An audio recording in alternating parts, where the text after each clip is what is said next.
ही अत्यंत अनैसर्गिक आणि केवळ विचारहीन अशी युती आहे.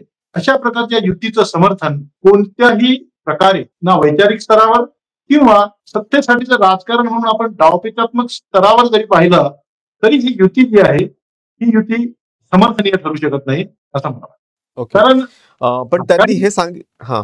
बोला. जे सर तुम्ही कंटिन्यू करा. कारण साधारणपणे कोणत्याही प्रकारची युती जेव्हा आपण एखाद्या 2 राजकीय पक्षाशी युती जेव्हा करतो, त्यामध्ये एक तर कुठले तरी समान वैचारिक सूत्र असणं आवश्यक असतं, की एखाद्या राजकीय पक्षाचे काहीतरी इश्यूज जे आहेत, काहीतरी मत आहेत किंवा काहीतरी तत्व जे आहेत, ही तत्व आपल्यासोबत जुळतात. जे भारतीय राजकारणामध्ये याला कॉमन मिनिमम प्रोग्राम असं एक नाव इथल्या माध्यमांनी दिलेलं आहे. अशा प्रकारचा कॉमन मिनिमम प्रोग्राम कुठला तरी असायला पाहिजे. तर नसेल तर तो ठरवायला पाहिजे आणि त्याच्यानंतर जर काही युती झाली, जर राजकीय सख्य झाला, तर आपण समजू शकतो. परंतु कालची जी रिपब्लिकन सेनेचे प्रमुख माननीय आनंदराज आंबेडकर यांनी संयुक्त पत्रकार परिषदेमध्ये जी उद्घोषणा केली, त्यामध्ये त्यांनी सांगितलं की कार्यकर्त्यांनी रस्त्यावरच्या कार्यकर्त्यासोबत केलेली युती आहे. आणि कार्यकर्ते जे आहेत, हे कार्यकर्ते अनेक काळापासून सत्तेची वाट पाहत आहेत, सत्ता मिळण्याची आशा बाळगून आहेत आणि नजीकच्या भविष्यामध्ये सत्ताधारी पक्षासोबत जर आपण गेलो तर कार्यकर्त्यांना बळ मिळेल, कार्यकर्त्यांना सत्तेचा वाटा मिळेल, यासाठी आपण युती केलेली आहे. ही युती कुठल्याही प्रकारे स्वार्थाने प्रेरित होऊन केलेली नाही, असं त्यांनी विधान केलं. यासोबतच त्यांनी एक धक्कादायक विधान केलं, ते म्हणजे भाजपाकडून किंवा विद्यमान सत्तेकडून संविधानाला कोणताही धोका नाही. हे जे विधान आहे आनंदराज आंबेडकरांचं, हे अत्यंत धक्कादायक विधान आहे. कारण नुकतंच महाराष्ट्राच्या विधानसभेमध्ये जनसुरक्षा अधिनियम पास झालेला आहे. महाराष्ट्राच्या विधानसभेमध्ये जी विधेयकं मांडली गेलेली आहेत, ही विधेयकं सरळ संविधानाचं उल्लंघन करून मांडलेली अनेक विधेयकं पाशवी बहुमताच्या जोरात पारित झालेली आहेत. महाराष्ट्रापुरता विचार केला तर हे सरकार सामाजिक न्यायाच्या संदर्भात अत्यंत असंवेदनशील आहे आणि सामाजिक न्याय विभागाच्या निधीतून वेळोवेळी त्यांनी हजारो कोटी रुपयाचा निधी जो आहे, हा निधी दुसरीकडे वळवून, लाडक्या बहीणसारख्या योजनेमध्ये वळवून किंवा अन्यत्र ज्यामध्ये अनुसूचित जाती जमातीचा आर्थिक फायदा काही होणार नाही, त्यांचा सामाजिक फायदा होणार नाही, त्यांचं राजकीय त्याला कुठल्या प्रकारची दिशा मिळणार नाही, अशा प्रकारच्या तकलादू योजनेमध्ये त्या देशाचा या सत्तेने एक मोठ्या प्रमाणावर इथला निधी जो आहे तो वळवलेला आहे. अनेक बाबी सांगता येतील अशा. तर असं हे एकंदरीतच जे संपूर्णपणे भारतीय संविधानाला धाब्यावर बसून मनमानी कायदे राबवून हुकुमशाही पद्धतीने सरकार जे चाललेलं आहे, त्या सरकारामध्ये केवळ वैयक्तिक स्वार्थासाठी सामील झालेली चीनची सेना ज्याला म्हणू आपण, त्या चीनच्या सेनेसोबत युती करणे म्हणजे आंबेडकरी विचाराला अगदी धाब्यावर बसवून केवळ वैयक्तिक स्वार्थ जपणे किंवा आंबेडकर बंधूंमध्ये जे काही त्यांचे व्यक्तिगत हितसंबंध आहेत, त्या हितसंबंधाच्या भांडणापोटी केवळ उपटे काढण्यासाठी ज्याला म्हणू आपण, बदला घेण्यासाठी, फुटून जाऊन आम्ही काय करू शकतो हे दाखवून देण्यासाठी वैयक्तिक हेवे द्यावाच्या स्वार्थाच्या भरवशावर आणि स्वार्थाच्या पायावर उभी झालेली युती आहे. या युतीचं कुठल्याही प्रकारे समर्थन होऊ शकत नाही. कोणताही आंबेडकरवादी माणूस या युतीचं समर्थन करू शकत नाही. सर, तुम्हीच म्हटलं की आंबेडकर बंधूंच्या हेवे दाव्याच्यामुळे कुठेतरी ही युती झालेली आहे. म्हणजे तुम्हाला हे सांगायचं आहे की तिन्ही बंधूंमध्ये जे काही वाद असतील, प्रत्येकाचे वेगवेगळे पक्ष आहेत. म्हणजे प्रकाश आंबेडकरांचा VBA आहे, ग्लोबल रिपब्लिकन पार्टी भीमराव आंबेडकरांची आणि आनंदराज आंबेडकरांची रिपब्लिकन सेना आहे. असं तुम्हाला जाणवत आहे का की जसं आनंदराज आंबेडकरांची इच्छा होती चेंबूरमधनं कॉन्टेस्ट करायची 2019मध्ये, जेव्हा VBAला खूप चांगले मतं मिळाले होते लोकसभेमध्ये, त्यावेळेस त्यांना सपोर्ट मिळाला नाही. इव्हन अमरावतीमध्ये जेव्हा त्यांनी यावर्षी लोकसभा निवडणूक लढवली त्यावेळेस सुरुवातीला VBAने त्यांना सपोर्टच केला नाही. मग त्यांच्यात परत वाद पण झाले की सपोर्ट केला नाही, मग त्यांनी माघार घेतली आणि परत मुंबईला गेले, मग परत सपोर्ट आला. तर काही ना काही असं जाणवत असेल यामध्ये की प्रकाश आंबेडकर जे आहेत ते अण्णाजी आंबेडकरांना वर येऊ देत नाही आणि म्हणून कुठे ना कुठे आपला स्वतःचा एक स्वतःची एक काहीतरी की पक्ष आपला मोठा आहे आणि आपण काहीतरी करू शकतो हे दाखवायसाठी म्हणून त्यांनी युती केली असेल कदाचित, असं काहीतरी त्याच्या मागचं भूमिका असू शकते. मुळात आनंदराज आंबेडकरांचा हा जो पक्ष आहे रिपब्लिकन सेना हा खरोखरच पक्ष आहे किंवा नाही हीच शंका आहे.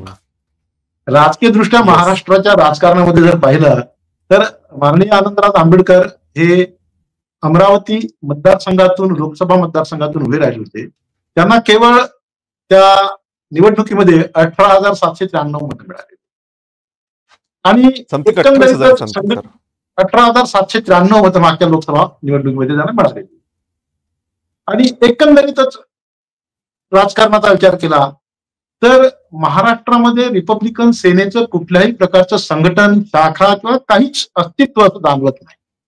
रिपब्लिकन सेनेचं जे काही अस्तित्व आहे ते अस्तित्व केवळ त्यांच्या ज्या काही संस्था आहेत, बाबासाहेबांनी स्थापन केलेल्या ज्या शैक्षणिक संस्था आहेत त्या संस्था राखून ठेवण्यापुरतं एखादी छोटीशी टोळी आपल्या हाताशी असावी आणि त्या टोळीचा वापर करून आपल्याला व्यक्तिगत जे काही हितसंबंध जपायचे आहेत शिक्षण संस्थेपुरते किंवा एखाद्या स्मारकापुरते तेवढे हितसंबंध जपावेत एवढ्याच मर्यादित हेतूने रिपब्लिकन सेनेचं अस्तित्व महाराष्ट्रामध्ये दिसतं. महाराष्ट्रामध्ये म्हणण्यापेक्षा मुंबई, महाराष्ट्रामध्ये तर त्यांचं मुंबईत अस्तित्वच कुठे फक्त मुंबईमध्ये. आणि मुंबईचा जर विचार केला कार्यकर्त्यांना सत्ता मिळणे तर मुंबईमध्ये नुसत्या बौद्धांचा जर विचार केला तर मुंबई शहरमध्ये 3% बौद्ध आहे आणि मुंबई उपनगर शहर जिल्ह्यामध्ये मुंबई शहर जिल्ह्यामध्ये 3% बौद्ध आहे जे अनुसूचित जाती आणि बौद्ध आणि मुंबई उपनगर जिल्ह्यामध्ये जवळपास 5% अनुसूचित जाती बौद्ध आहे. तर एवढ्या कमी मतसंख्येवर कारण इतर जातीची लोक, इतर धर्माचे लोक किंवा इतर भाषिक समूहातील लोक हे आंबेडकरवादी गटाला कुठल्याही स्वरूपात मतदान करत नाही. आतापर्यंतच्या अनेक निवडणुकांमध्ये सिद्ध झाले अनुभव आहे. अशा स्थितीमध्ये केवळ पूर्वी मुंबईचं जे फॅब्रिक होतं सोशल फॅब्रिक त्यामध्ये अनेक वस्त्या अशा होत्या की ज्या वस्त्यांमध्ये स्वतःच्या बळावर नगरसेवक निवडून आणण्याइतपत मतदारसंख्या इथे होती. ते आपण जर पाहिलं मुंबईचा जर विचार केला तर वरळी आहे जो एकीकडे आंबेडकरी चळवळीचा बालेकिल्ला, तिथे पॅन्थरची निर्मिती झाली, आंबेडकरी चळवळीचा बालेकिल्ला म्हणून ओळखला जात असे.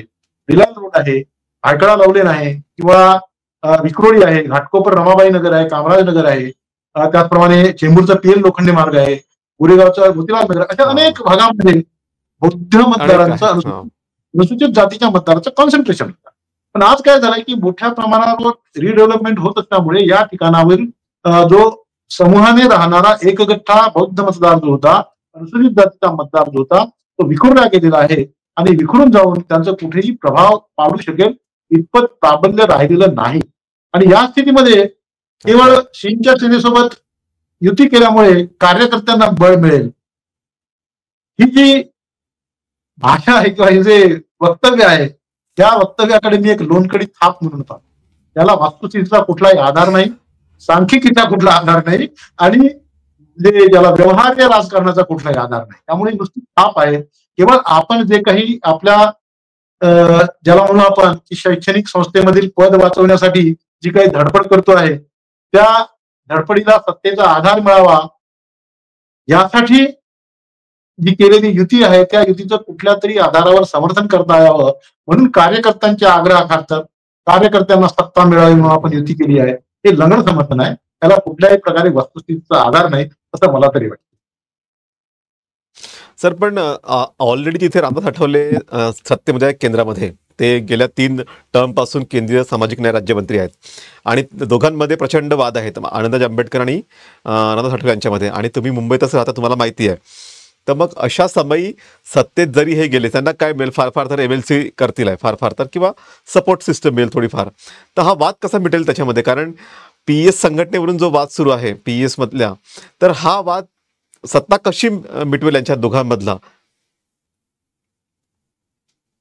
हा PE सोसायटीचा वाद किंवा एखादी MLC मिळणे हा जो मुद्दा आहे शक्य आहे की कारण आंबेडकर बंधूंचं 3ही आंबेडकर बंधूंचं राजकारण जे आहे ते केवळ आंबेडकर ह्या नावावर अधिष्ठित राजकारण आहे.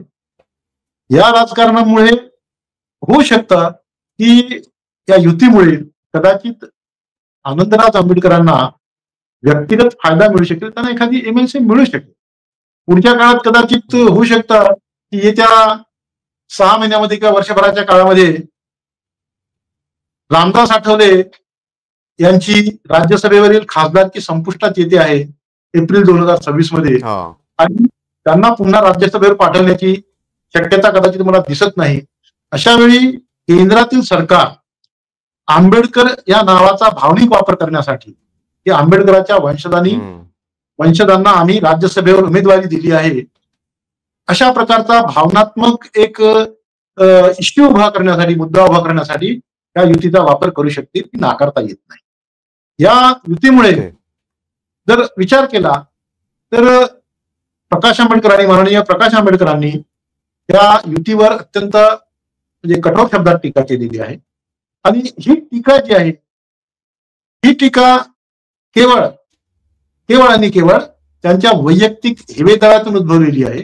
कारण प्रकाश आंबेडकरांनी सुद्धा कार्यकर्त्यांना बळ मिळावं, सत्तेचा वाटा मिळावा, किंवा एकंदरीतच अनुसूचित जाती बौद्ध जनतेचं सक्षमीकरण व्हावं, या दृष्टीनं आतापर्यंत गेल्या 40 वर्षाच्या कारकिर्दीत त्यांचं राजकारण घडलेलं दिसून येत नाही. आणि त्यामुळे आपण स्वतः कुठल्याही राजकीय नेतृत्वाला, जे दुय्यम राजकीय नेतृत्वाला आपल्या हाताखाली उभं राहू द्यायचं नाही. ही जी नीती आहे वंचित बहुजन आघाडीची, त्या वंचित बहुजन आघाडीला आनंदराज आंबेडकरांनी छेद देऊन स्वतः सत्तेच्या वरचणीला गेल्यामुळे आपल्या सत्तास्थानाला सुरुंग लागू शकतो काय, त्या असुरक्षिततेपोटी केलेली ही टीका आहे. त्या टीकेमध्ये कुठल्याही प्रकारचा वैचारिक आधार वंचित बहुजन आघाडीने जी आनंदराज आंबेडकरांची आणि सिंच्या सेनेची युती जी झालेली आहे, त्या सिंच्या सेनेच्या युतीच्या सोबत जो काही म्हणजे एक आता गट म्हणून याला मान्यता मिळालेली आहे आनंदराज आंबेडकराला, त्या गटाला मान्यता मिळू नये या भावनेपोटी कदाचित केलेली ही टीका असू शकते. आणि त्यामुळे ही टीका सुद्धा वैचारिक पायावर केलेली आहे.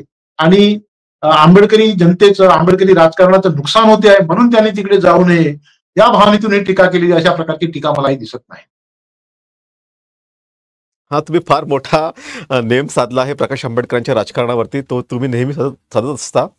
पण त्यांनी फार कठोर शब्दात आणि पॉईंट टू पॉईंट त्यांनी या युतीचा विरोध केलेला आहे.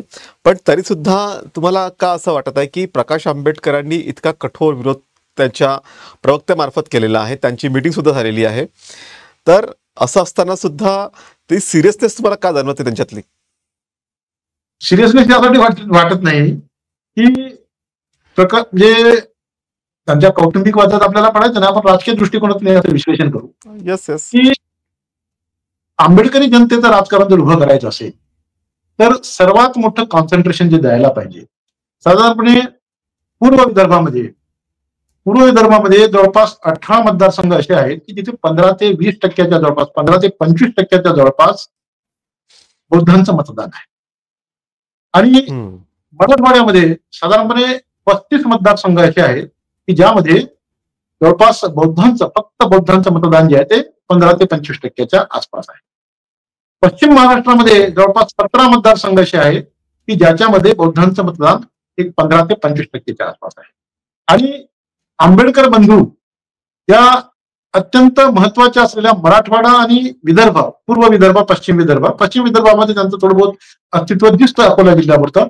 परंतु पूर्व विदर्भाचा जर विचार केला आपण तर पूर्व विदर्भामध्ये त्यांचं अस्तित्व कुठेच दिसत नाही. संघटना बांधण्याकडे त्यांनी लक्ष